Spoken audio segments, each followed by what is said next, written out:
বাংলাদেশ জাতীয়তাবাদী দল বিএনপি ৪৭তম প্রতিষ্ঠাবার্ষিকীর ধারাবাহিক কর্মসূচির অংশ হিসেবে আনোয়ারা উপজেলা বিএনপির উদ্যোগে মৎস্য অবমুক্তকরণ অনুষ্ঠান অনুষ্ঠিত।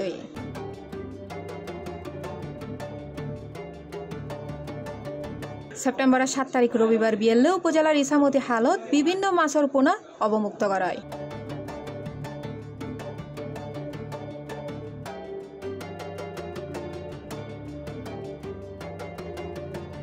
অবমুক্তকরণ অনুষ্ঠানত প্রধান অতিথি আছিল চট্টগ্রাম দক্ষিণ জেলা বিএনপি সদস্য সচিব লায়ন মোহাম্মদ হেলাল উদ্দিন। অন্যান্যর মধ্যে উপস্থিত আছিল জেলা বিএনপি সদস্য সরোয়ার হোসেন মাসুদ, জাগির হোসেন, দিল মোহাম্মদ মঞ্জু, এস.এম. মনসুর উদ্দিন, আনোয়ার উপজেলা বিএনপির সাবেক সদস্য আব্দুল মঈন চৌধুরী ছোটন, নুরুল হুদা, আখতারুজ্জামান, বিএনপির নেতা মুজাম্মেল হক, মোহাম্মদ আলম, সোহেল এনাম, আনোয়ারা উপজেলা যুবদল নেতা জিয়াউল কাদের জিয়া, নুরুল কবির, আরিফ, ইরফান, রশিদ, নয়ন, স্বেচ্ছাসেবক দলের যুগ্ম আহ্বায়ক আবু তৈয়ব মাহির, হাসান সহ আরো বোধকেও।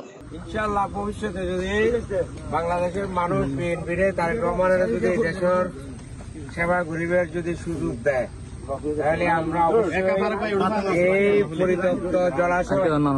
পরিত্যক্ত জলাশয় এই ইসামতি খাল এটাকে আমরা সংস্কার করে মানুষের বিনোদনের, পর্যটনের, মানুষ যাতে এখানে বিকেলে এসে ঘুরতে পারে, দুই পাশে তীরে গাইডল দিয়ে ওয়াকওয়ে নির্মাণ করে এই পরিত্যক্ত জলাশয়কে একটা আধুনিক এবং মডেল হিসেবে আমরা প্রতিষ্ঠা করব।